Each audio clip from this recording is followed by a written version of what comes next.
안녕하십니까. 정통신학으로 신앙을 가장 바르게 안내하는 신학 강좌, 신학개론 대강좌. 벌써 오늘은 9번째 강의를 시작하도록 하겠습니다. 오늘은 4, 5세기에 유명했던 또 중심이 됐던 알렉산드리아 학파와 안티오키아 학파에 대한 말씀을 드릴까 합니다. 제가 이 강좌를 시작하면서 여러 가지 목적이 있지만 우리 아시아, 특히 한국 사회에서 또 한국 교회에서 19세기, 20세기, 21세기를 살아가면서 이 짧은 어떻게 보면 최근 50년 사이에 서구 문화가 우리나라의 많은 분야에 영향을 많이 주었고 도움도 많이 받았습니다. 여러 가지 균형 발전의 문제도 있고요. 여러 분야에서 많은 이야기를 하고 있는데 저는 신학자로서 서구의 사상의 토대가 되는 게 신학입니다. 따라서 신학개론 대강좌는 우리 신학적인 그런 측면의 나눔도 필요하지만 서구 문화를 이해하는 데 도움이 되고자 이 강좌를 시작합니다. 여러분들이 제가 말씀드린 역사적 사실 안에서의 신학의 발전과 과정이 우리 한국교회 뿐만 아니라 아시아를 발전시키는 데 커다란 도움이 된다고 저는 믿고 있고요. 그런 점에서 하나하나의 그런 역사 안에서 이루어졌던 정신세계의 가치들, 신학에 대한 말씀을 드리고자 하는데 오늘은 4, 5세기의 알렉산드리아 학파와 안티오키아 학파, 특별히 알렉산드리아를 중심으로 해서 말씀을 좀 드리면요. 다시 이제 지도를 한번 그려보겠습니다. 수차례 이제 많은 지도를 그렸는데 이번 보시면 아시겠지만 여기 이제 이태리가 이렇게 돼 있죠. 이렇게 그리스가 됐고 이 반도에서 이 흑해가 이렇게 나와 있고 소아시아 해서 이베리아 반도로 해서 좀 나와서 이렇게 이게 더 커졌네. 발칸 반도가 이렇게 되면은 우선 그 당시에 중요했던 그 교회의 단계들이 있습니다. 교회 단계들이 여기서 알렉산드리아라고 보면은 맨 처음에 이 초대교회 때는 5개의 총대주교, 중요한 중심이 되는 교회가 있었는데 그 첫 번째가 로마입니다. 로마가 순위로 베드로가 순교했고 로마가 가장 교회, 초대교회에서 으뜸이 되는 교회의 모습이라고 볼 수 있죠. 로마. 두 번째는 여기 알렉산드리아입니다. 알렉산드리아 교회. 이 알렉산드리아가 그 로마 시대 때 두 번째로 큰 도시였거든요. 근데 세 번째로 중요한 그 교회가 여기는 시리아 지금 그렇죠. 안티오키아 교회. 알렉산드리아 안티오키아 교회. 그리고 세 번째 단계로 중요한 교회가 바로 예루살렘 교회입니다. 이건 갈릴레아고요. 예루살렘 교회. 총대주교자 교회라고 하는 것은 그 독립된 자체로의 그 교회를 얘기합니다. 소위 얘기하는 지방 자치적 분권을 얘기하는 것이죠. 서로에게 영향을 줄 수가 없어요. 행정 또는 뭐 정치적인 측면들, 그다음에 신앙적인 영적인 측면들까지도 독립되어 있고 다만 영성적인 것은 서로 협력이 되어 있는데 그것은 초대교회 때 많은 작업들을 통해서 이단들이 발생하고 그리스도교가 형성되는 과정에서 나온 것이기 때문에 1교회, 알렉산드리아 2교회, 안티오키아 3교회, 예루살렘 4교회, 그리고 여기 좀 너무 벌어졌네요. 여기가 이제 콘스탄티노플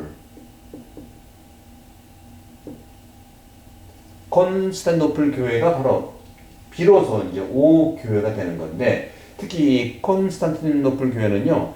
313년에 밀라노 칙령의 종교가 자유가 된 다음에 330년경에 이 콘스탄틴 대제가 이쪽 그 자기 지역, 이 비잔티움의 이 지역, 그 지역을 자기 이름을 따서 콘스탄티노플이라고 하는 동로마 제국의 수도로 정하면서 교회도 발전하게 된 것이죠.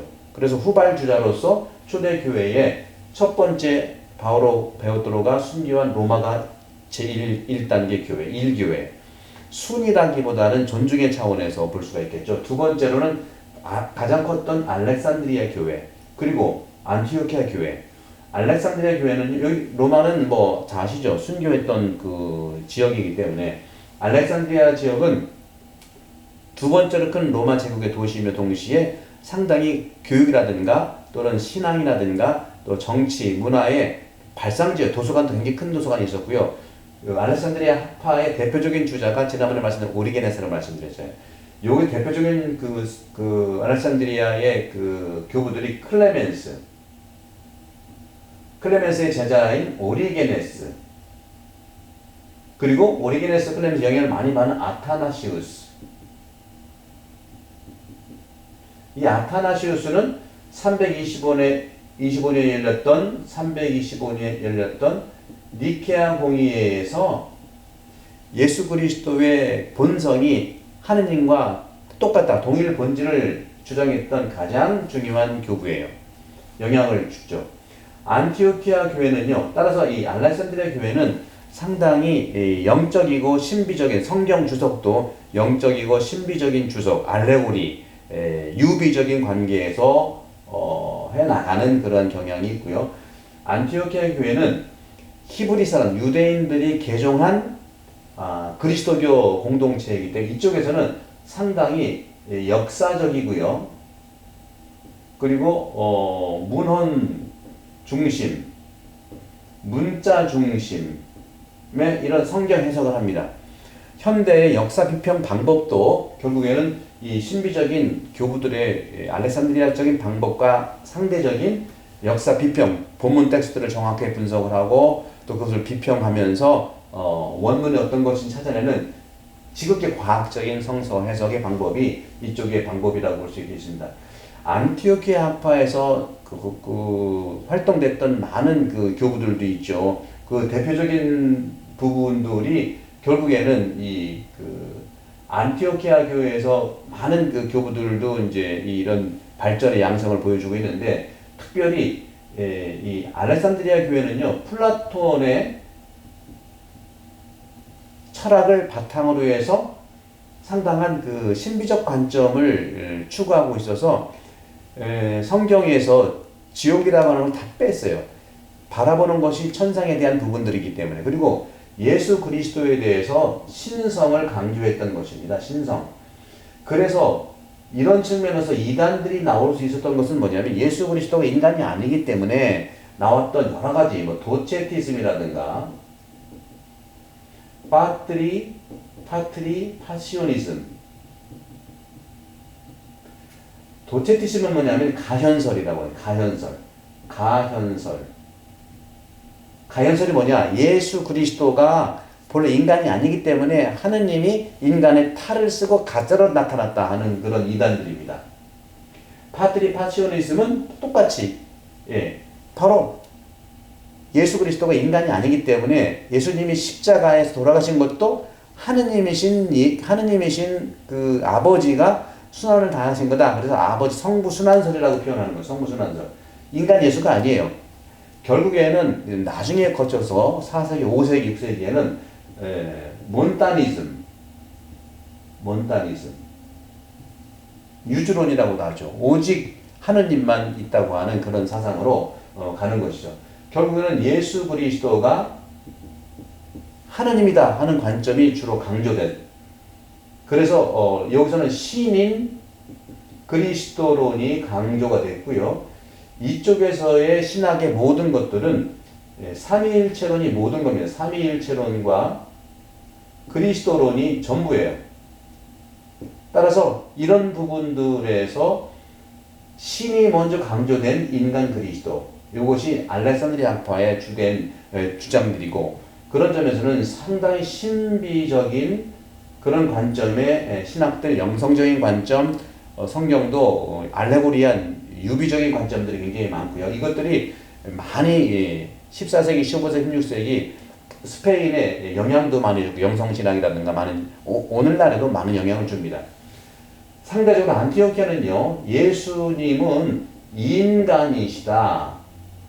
거기에 이제 인신 그리스도는 강조가 된 인신 그리스도.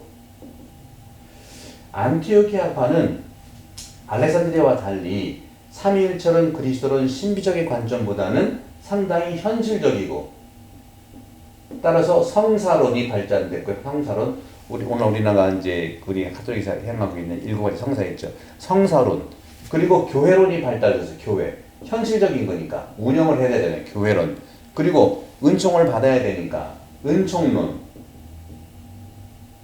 윤리 이런 측면들이 이런 측면들이 상당히 안티오키아 학파를 중심으로 이루어졌습니다. 양쪽 다 이단도 나오고 해결사도 나왔는데요. 이 안티오키아 학파에서 그 4개 공예를 통해서 해결을 받던 것이 뭐냐? 325년에 니체아 공예, 381년 콘스탄티노플 공예, 431년 에페소 공예, 451년 칼케돈 공예. 말씀드렸습니다만 니케아는요, 지금은 터키죠. 여기 니케아가 있고요. 당연히 콘스탄티노플 여기에 있고요. 에페소 공예, 에페소가 바로 여기 있죠. 그 다음에 칼케돈 다 여기. 요 언저리에서 다 그리스도교의 가장 중요한 그리스도론과 삼위일체론이 형성됐던 그 시기입니다. 이런 와중에 니케아 공예에서 이단으로 나타난 것이 아리우스예요. 아리우스는 다시 말하면 출신은 알렉산드리아지만 활동은 안티오키아에서 활동을 했어요. 안티오키아에서는요, 인신 그리스도론, 인간이 중심이 된 그리스도를 설명하다 보니까 자꾸 그 좋게 얘기하면 구별적인 성향이 나타나고 그것이 극단으로 가면은 분리적 성향을 나타나게 됩니다. 알렉산드리아 같은 경우에는요, 통합적인 측면이 나타나서 긍정적인 것이 있지만 또 부정적으로 본 혼합형이 나타나, 혼합형. 따라서 이것은 단성론이 나타나, 단성론, 문제는 단성론이라는 거죠. 이게 다 단성론이에요. 예수 그리스도는 인간이 아니고 오직 신이라는 단성론, 예수 그리스도는 십자가상에 돌아가셨는데 인간이 아니라 하느님께서 성부순환했다, 단성론이죠. 또 몬타니즘에서 단성론을 얘기해요. 하나의 성을 가지고 있다. 신성에 대한 하나의 성, 요것들이 주로 나타나는데 이쪽 안티오키아 학파에서는 분리론들이 많이 나와요. 분리론 또는 양성론 경향들이 이단으로 나타들었습니다. 그래서 이 아리우스 같은 경우에는 알렉산드리아 출신이지만 활동을 안티오키아에서 분리적 성향을 가지고 있고, 아리우스 같은 경우는 어떤 영향을 줬냐? 대단히 많은 영향을 줬는데 예수 그리스도에 대해서 호모이 우시오스를 주장했어요. 니체아 공의에서는요, 호모 우시오스를 주장했죠. 호모 우시오스. 호모 우시오스는 호모는 동일하다. 뭐가? 본질이 동일하다. 근데 아리우스는 본질이 동일하다가 아니라 호모이, 이거는 뭐 유사하게 동일하다. 똑같지 않다고 얘기했거든요. 아리우스는 예수 그리스도를 2급신, 로고스로 본 거예요.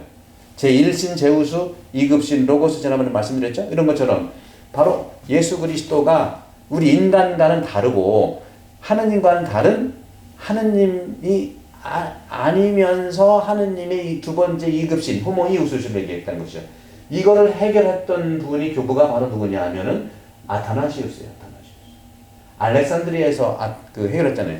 분리적 경향을 가지고 있을 때 알렉산드리아에서 해결되는 거거든요. 381년은 똑같이 호모 우시오스를 얘기하는데 바로 이것은 성령도 본성이 동일하다는 말씀을 이제 하고 있는 것입니다. 그리고 에페소 공의에는요, 에페소 공의에는 이 당시에 네스토리우스라고 하는 이단이 나타났어요. 네스토리우스는 어디서 나왔겠습니까? 당연히 이 안티오키아 학파에서 나왔어요. 네스토리우스는 그 주교님이고요. 대단한 영향력이 있고, 그 네스토리우스가 만든 이 종교, 경교라고 하는 것이 중국에까지 와서 많은 영향을 미쳤고, 도교적 성향과 만나면서 중국에서 상당히 영향을 줬고, 또 한국의 신라시대까지도 그 영향을 줬다는 그런 기록들이 있어요. 그런 걸로 봐서는 앞으로 네스토리우스 연구를 많이 해야겠는데, 네스토리우스의 생각은 뭐냐? 바로 예수 그리스도에 대해서 얘기를 할 때 예수 그리스도를 쓸게요. 예수 그리스도는 신성과 인성으로 되어 있다는 걸 오케이, 좋아. 이것은 본성을 얘기하는 거죠. 근데 기본적으로 서양 철학에서 인간과는요, 한 위격, 페르소나, 한 위격의 한 본성이 인간 존재이잖아요. 저는 한 사람의 개인적인 그 독립된 존재로서의 인격과 또 사람이라고 하는 본성, 인성을 가지고 있어 일격의 일본성이잖아요.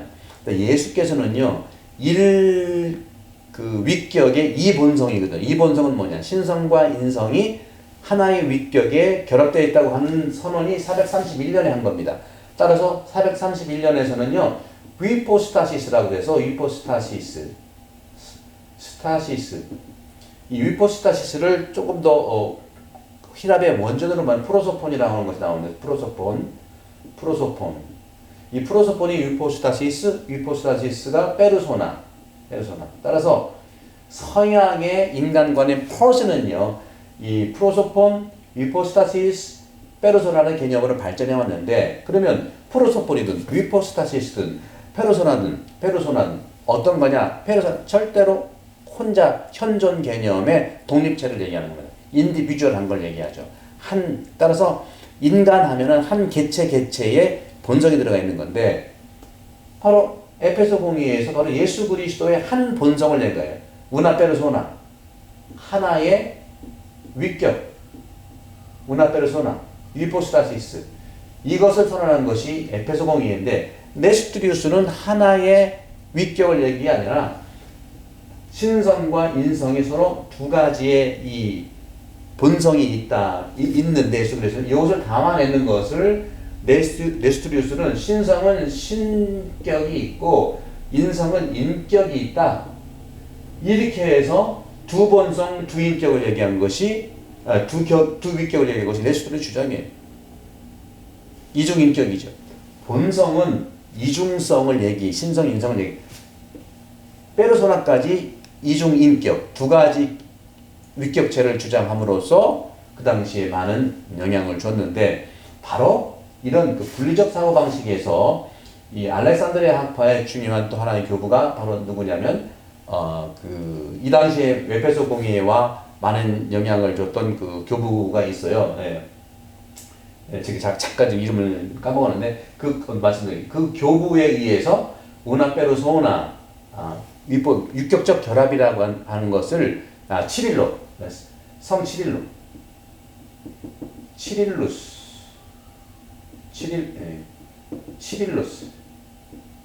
성 치릴로가 바로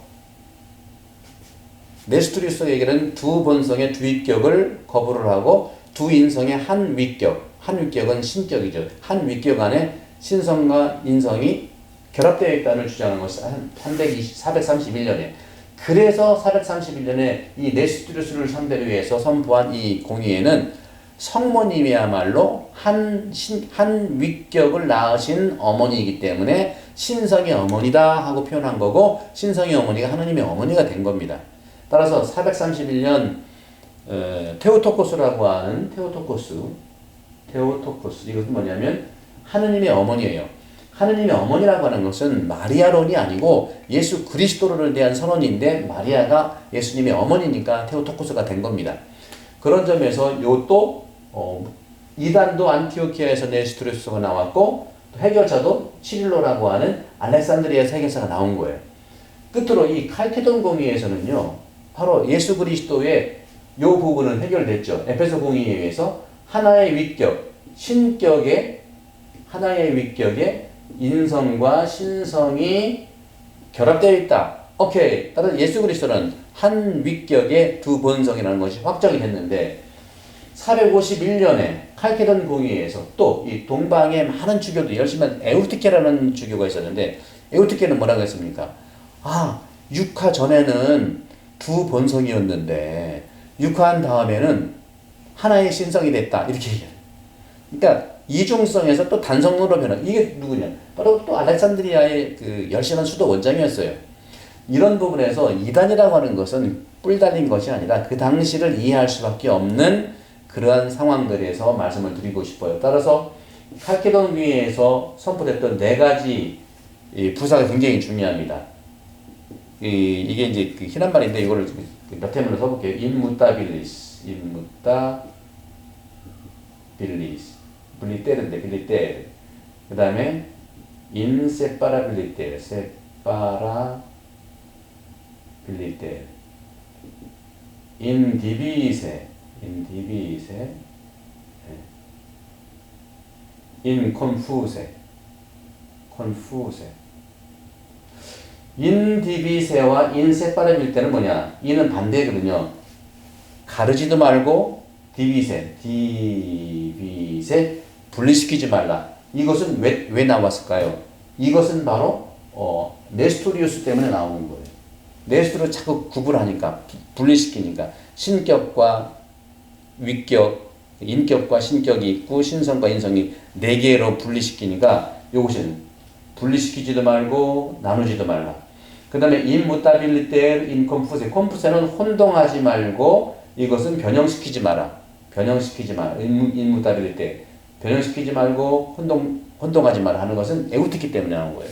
에우티키는 예수 그리스도가 육하기 전에는 신성과 인성이 있다가 하느님이 육화한 다음에는 너무 강력한 그런 신성 때문에 인성이 흡수돼가지고 신성화만 됐다고 얘기를 하는 거거든요. 기도를 많이 하다 보니 그렇게 된 거예요.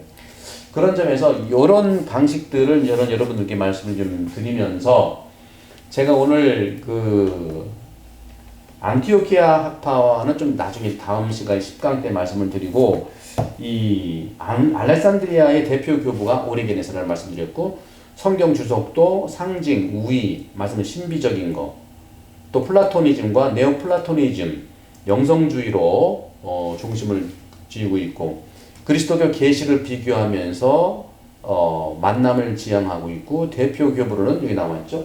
예. 클레멘스, 오리게네스, 아타나시우스, 또 디디무스예요. 디디무스. 대표적인 그 교부고 그런 측면에서 제가 이제 오늘 또 더 말씀드리고 싶은 것은 이 기원전 331년 알렉산더 대왕이 이집트를 정복하고 나서 여기가 이제 중요한 나일강 그 하구죠. 지중해가 만나는 그런 도시를 건설하고 자신의 이름을 따서 알렉산드리아라고 불렀죠. 교통 요충지입니다. 아프리카, 아시아, 유럽 경제 문화 중심이었고 그리스말을 사용했고요. 그리스 문화권에서 있었던 알렉산드리아는 많은 유대인들이 살았습니다. 따라서 오랜 세월 동안 살고 있던 유다인들은 본토 유다인들과 다른 히브리어를 전혀 몰랐어요. 따라서 히브리어를 모르는 유다인들을 위해서 구약 성경을 그리스 말로 번역을 한 것이 셉투아진타. 70명이 번역했다는 셉투아진타거든요.